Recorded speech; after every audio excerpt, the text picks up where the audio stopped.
If you have scrolled through social media this week, you have likely seen the panic. The internet is claiming the Supreme Court has just signed a death warrant for the Aravalli Range, India's oldest mountain system. The viral narrative is simple. The court has stripped protection from 90% of the hills to help miners. But is this the full story? Today, we'll look at the competing claims surrounding the November 20th Supreme Court ruling and why the government calls the online outrage misinformation, while the opposition calls the ruling a red carpet for destruction. First, the disputed definition. On November 20th, the Supreme Court accepted a new standard for what constitutes an Aravalli hill. Critics argue the 100-meter rule removes protection from smaller hills. The Aravallis are ancient and eroded. According to an internal forest survey of India assessment, reported just 8.7% of over 12,000 hills in Rajasthan top the 100 meters criteria. Nearly 90% are low ridges that critics say may lose specific protections. However, Union Environment Minister Bhupendra Yadav calls this a fundamental misinterpretation. कुछ YouTube channel ने और कुछ लोगों ने एक confusion खड़ा कर दिया कि 100 मीटर का अर्थ ही होगा टॉप के 100 मीटर। ऐसा नहीं है। उसका जो बेस स्ट्रक्चर है, जो पर्वत का बेस स्ट्रक्चर है, अगर वो जमीन के अंदर भी 20 मीटर है, वहां से लेके 100 मीटर तक प्रोटेक्शन है। तो जो 100 मीटर का प्रोटेक्शन है, जो लोगों ने कंफ्यूजन करा कि मतलब ऊपर का 100 मीटर है, नीचे खुदाई कर सकेंगे, वो नहीं है। मैं आपको फिर क्लियर कर रहा हूं। 100 मीटर का अर्थ है टॉप 100 मीटर से बॉटम के अंदर तक जो उसका पूरा फैलाव है। पहाड़ी तो ऐसे होती है, तो उसका बॉटम तो बड़ा होता है। जहां तक उसका बॉटम जाएगा वहां से लेके 100 मीटर तक प्रोटेक्शन है। और अगर एक पहाड़ी और दूसरी पहाड़ी के बीच में 500 मीटर का ही गैप है, तो वो जमीन भी अरावली रेंज मानी जाएगी।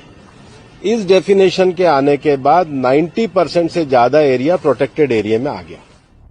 He clarified that the 100-meter height is measured from the geological base and not just the visible top. Even if the base is underground, the protection applies. Once hill qualifies, the entire structure is protected and not just the top 100 meters. Furthermore, Yadav emphasized the gap rule. If two hill ranges are within 500 meters of each other, the gap between them is considered part of the Aravalli range and is fully protected. So will this open the floodgate for mining? The minister used a specific data to counter this fear. Aravalli Bharat के 4 राज्यों में है। दिल्ली, राजस्थान, हरियाणा और Gujarat. Total Aravalli 39 districts में है।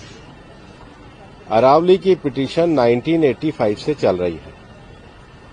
इस petition में चलने के बाद अरावली में माइनिंग के स्ट्रिक्ट नियम होने चाहिए, इसके हम भी पूरी तरीके से समर्थन करते हैं। सुप्रीम कोर्ट ने चारों राज्यों को कहा कि अरावली की सेम डेफिनेशन होनी चाहिए।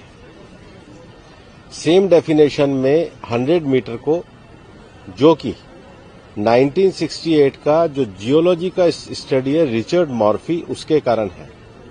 He mentions that 90% of the Aravalli area remains fully protected, dismissing the viral claims of mass destruction as a misinformation campaign. Now, why the change? The government argues this was necessary to create a uniform standard across all 4 states: Delhi, Haryana, Rajasthan and Gujarat. Previously, differing definitions allowed illegal miners to exploit loopholes in court. This new definition aims to close them. Yadav also explicitly confirmed that in Delhi, the mining ban remains absolute. This rule changes nothing there. Yet, regardless of who is right about the law, the potential fallout is terrifying. We are looking at a triple threat. The mighty Thar Desert expanding towards Delhi, our groundwater running dry, and the tribal communities like the Bhils and the Meenas losing their homes. The debate is now a battle of percentages. The minister claims only 0.19% of the land is vulnerable, while the opposition claims the definition itself is a trap. Well, as the hashtags trend and the legal definition shift, one thing remains undisputed. The Aravallis are the only thing standing between the north and the desert.